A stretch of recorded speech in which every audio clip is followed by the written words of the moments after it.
Hey, what's up, folks? This is Chris with Confident Gamers. And folks, this is an interview that, it's I've been looking forward for this for a couple weeks now, and I am so excited to finally have it here today. But I mean, it's a familiar face, but I don't want to be long-winded because I tend to be long-winded. I know who you are, but for the rest of those wonderful, fabulous folks, please introduce yourself. Okay, and in the spirit of not being long-winded, we'll try to be concise.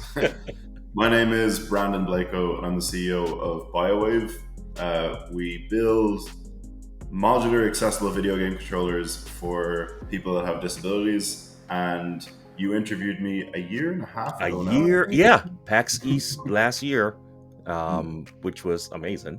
Yeah. I want to thank, of course, Evelyn. She's the one that helped coordinate everything. I got to meet her briefly, just first time. It's always great meeting the full team. Again, Brandon, I want to thank you so much for just sharing your time with Confident Gamers. For the rest of the folks, I know because we talked, and you're gonna share a little bit about. I want to catch it up to date. Share a little bit of the history about ByoWave and everything like that. Just go ahead. Yeah, sure. So the story basically is myself and Evelyn were really good friends when we were in play school together. We used to play video games after school. Our favorite was Shrek on the PlayStation 2. Okay. We'd be at each other's houses playing that non-stop. So we kind of went our separate ways in life and didn't see each other for maybe 15 years. When we met up again, I was really jealous because Evelyn had gone on to become a game designer, and she won some awards with it, and it was like so cool. And we kind of reconnected about our gaming past and whatnot. But Evelyn told me about a disability that she had, Ehlers-Danlos syndrome, and what that meant for her and gaming. So despite building these games, she found it difficult to play for longer than 30 minutes with existing hardware on the market. And she'd done so much market research on trying to find a solution for herself, and she came across so many other people in a similar but always slightly different situation. So I was just kind of like, that sucks. Like, imagine not being able to play video games Exactly. as long as you want. Out of our sort of like past friendship, I tried to build a hacky game controller for her with the engineering experience and knowledge I had in electronic and biomedical engineering. Okay. And I sort of like hacked some PlayStation controllers open, rewired them, made them into cool 3D printed shapes, and built her like a one-handed controller. And she really liked it, and I worked for her. And then the business side of me started saying, hang on a second here, if there's loads of people that need something, exactly, and this is sort of working for Evelyn, can we turn this into a bit of a venture and help people along the way? So then we started testing that idea. We started 3D printing shells of different types of controllers for people that we met on Reddit that all had unique requirements and use cases. And that was pretty cool. But we figured out really quickly that it takes much more time to create a single controller that can be sent out to a single user than how much you could make to make it a sustainable business out of that model. So we kind of thought, how can we do this more efficiently? So then with the one 3D printer we had in an attic that we were working out of at the time, which we won from a competition. Oh wow! See, perfect. Yeah, we modularized like the parts that we could then like mass 3D print them. Just print a cube, print another cube, leave it on overnight, let it go, and then send out all these modules to people. Let people try and build a controller themselves out of those modules, and then get it back to us, and then we'd have a better idea immediately of what each person wanted. So that would be good for like research. Yes. But then we kind of clicked with us and the people we were talking to. Why don't we turn those, 3D printed modules into fully working electronic modules that can also connect at any different angle and communicate with each other immediately, and super easy to allow anyone to build their own controller, because ultimately the individual is always going to understand their requirements better than Of we course. ever will anyway. Yes, exactly. So we've been on that journey for just over 3 years now, building these modules, just like Lego for game controllers. Okay. And it's been a really exciting journey. And I can't give an exact launch date, but we're super close, and we're testing at the moment Oh with wow. Okay. mass-produced models. And I can show you here what they're looking like. And I don't Oh. have, yeah, they're super cool. So they're nice quality now, and you can snap the parts on really easily. One of 16 different angles, and you can lock parts together, take them Okay. apart, um, and the whole thing is sturdy after that. So I could Oh. build a number of different controllers here, but we'd be here all day if I started doing this. So, Well, I mean, um, Brandon, I mean, again, it's not very often. In fact, I think you guys are the first that, a company that we have interviewed in the past have actually reached out to us. Like, hey, um, do you remember us? I'm like, in my mind, I'm like, yeah, I'll remember you guys forever. We have some updates, so we'd love to talk about it. We'd love to interview. I'm like, oh, perfect, perfect, perfect. So, hence the excitement that I have for BioWave and just everything, and the Proteus, right? correct, Uh, PROTEUS Controller. Proteus Controller. Now, you showed me that one. What's the difference between the one that you have there and the one that you guys had at PAX East last year? Like So that's Go ahead. the biggest difference is this one works Oh, fully. okay. So the one that we had, those were just showing us how to put things together, but that's an actual working model.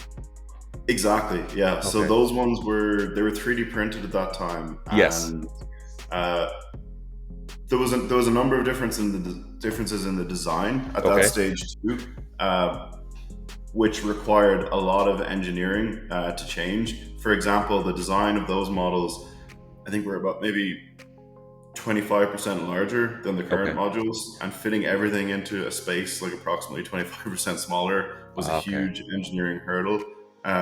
We made the pogo pins larger on these ones to reduce error. We also Okay. shielded them significantly. We've added this metal ring connector at the Okay. top, so they're much more sturdy when they connect together. Previously, it was only 12 angles you could connect these peripherals at, but now it's a full 16.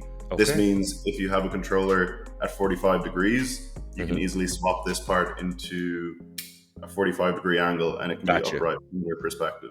Right. Right. Um, I mean, I could go on endlessly about all the changes, but the biggest update is these controllers now work. You can now connect all of these modules together consistently at one of 16 different angles, and it will immediately know its own configuration. We've built in a new Oh. feature, yeah, called Okay. auto sync. So that actually wasn't there last time. This auto synchronization feature basically means that if you take this button off uh, and put it back on, it immediately realizes that a new part has been put on it, and Okay. it will, on the mother cube, it will recreate the chain of modules that it knows is connected to. So now it will only ask for the modules that it's currently connected to. This means there'll be no signal errors, and latency will be optimized because it's only asking for the inputs that are connected at that given time. Wow. So that happens in real time. And And uh, we've microchips on every single peripheral. okay. So if you remap this one button, for Yes. example, Yeah. this button will recall what you've remapped it to on the actual peripheral itself. So if you remap this to, right trigger, Hmm. and then you take it from here and put it down here, this will still remember. Even though it's in a new place in the system resyncs itself, this Yes. button remembers what it is. So Okay. that's some of the features, but most importantly, we have working models and Yes. we're in testing now. And that's a huge jump for us from where we were last time we met over a year ago, but Yeah. also 3 years ago when we were sitting in an attic 3D printing blocks, thinking, "Hey, this is good. This would be kind of cool." This was kind of cool. Oh my gosh. Okay, so let me ask you this then. All right, so it remembers the configuration. Is there a limit to the amount of blocks that can put together? So I see three. Is there a limit? Can we go 5, 6? What if there is a limit? Is there? Great question. Yes, the Okay. limitation is based upon a number of different challenges we came up against. Okay. The two main ones are power and uh, data line integrity. Okay. So, with those two limitations, sorry, there's a third one, which is communication with our software application. So, with those three limitations together, we've designed it so that two full kits can work together at any given time, which is quite a large number of modules. Ultimately, if you're talking about peripherals and body modules, I think it's approximately 50 different Okay. parts that you can add at the same time. So that would be approximately 10 to 12 sort of body modules connected together. So you can Okay. build like quite a large system out of that. This is an example of a prototype packaging. So this would be Okay. one full kit. Okay. So as we open this up, there'll be 3 different trays of modules that you receive in that basically. Got you. There. Yeah, I got you. So two full ones of these together would be the limitation currently. And you mentioned power. How is the modules powered? Yeah, so again, there's 2 different options. One is in the mother cubes, which you receive 2 of in the Okay. kit. There's a 760 milliamp hour battery in each of those Okay. cubes. They can stack together to be that 1520. So that's for wireless play via Bluetooth. But we have a USB-C module, which is basically this one here. So you can connect this onto any face, and then there's a Oh, okay. USB-C port. So you can connect this in, and you can play wired too. So that's That is powered nonstop. I mean, I love, right there, with that the controller, when we talk about accessibility, I mean, that thing is ticking boxes left and right. And when we are talking our interview last year, it's talking about how it's so important for, as gamers across the board to have that accessibility. There shouldn't be this hurdle. There should always be a way of, hey, enjoying ourselves in gaming. And I mean, ByoWave, man, you guys are bringing it. I love it. I love it. I love it. Um, is there any way, since there's no release date yet, but there's news upcoming soon, right? Okay, Correct. okay, there we go. What about if what about pre-orders? Is it possible for people to pre-order? And if so, where can they go check out all the information that they need to check out? So we haven't announced our plans in terms of how we're going to roll out the launch for people yet. But Okay. the first place we're going to share that information is our Discord channel. Okay. So our Discord server is ByoWave, and that's a growing server. I think we have nearly 300 people on it now, which we're super proud of. Okay. And that's where people can share ideas about what they'd like to see in the kit, 3D printing parts ideas, Okay. different controller configuration ideas, and that's where we're listening to what people are saying, and we're going to give people the first heads up on the fact that the controller is going to be live. So I definitely would recommend anyone that's interested joining that Discord Join server. that Discord. Wow. All right. I mean, I am caught up to date, sir. I mean, I love that the new information, the changes, that you guys have a working model. That right there is a big step. That's a huge step right there. It's huge, and we'll provide you as well with me showing this here is one thing, and it looks quite cool. But we'll provide you with some B-roll. So over Yes. this interview, you can show some arguably more impressive updates than me holding it up. That would be perfect, because we want to represent and just promote the heck out of this thing, as much as we can, and just sharing it with our our viewers and our audience and everything like that, because like we're all about, broadcasting these good stuff. I mean, again, I want to thank you, because we don't want to make this too long, but I'm gonna talk to Evelyn, I'm gonna shoot her email, and to you, thank you so much for reaching out to us. Like, this has made my day. This has made our day, and I want to do good with y'all. No, thank you, Chris. I really recall that interview we did at East. PAX East. Yep. Yeah, Boston. on my locations. That was, yeah, really enjoyed that, and there was such like nice energy. I really want to come back and give an update, and hopefully in another X many months there'll be another update. You have my email address. Yeah. You can just give us a heads up, and yeah, we can ride the wave. Get it? ByoWave, ride the wave. Love I it. like that. Copyright Yeah, that. we've come up with ByoWave, BYO, bring your own wave, bring your own wave. Oh, Yeah. oh, okay.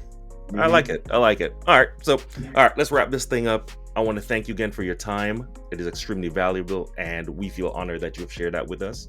And we can't wait to hear, more about ByoWave. And man, can't wait for that release date. Can't. Yeah, no. Thank you so much, Chris. Really All right. appreciate your All time. right, thank you so much. All right, folks, I hope you enjoyed this. And as always, man, real gamers, shoot, we keep gaming by whatever means. And ByoWave is definitely helping that right there. All right, peace.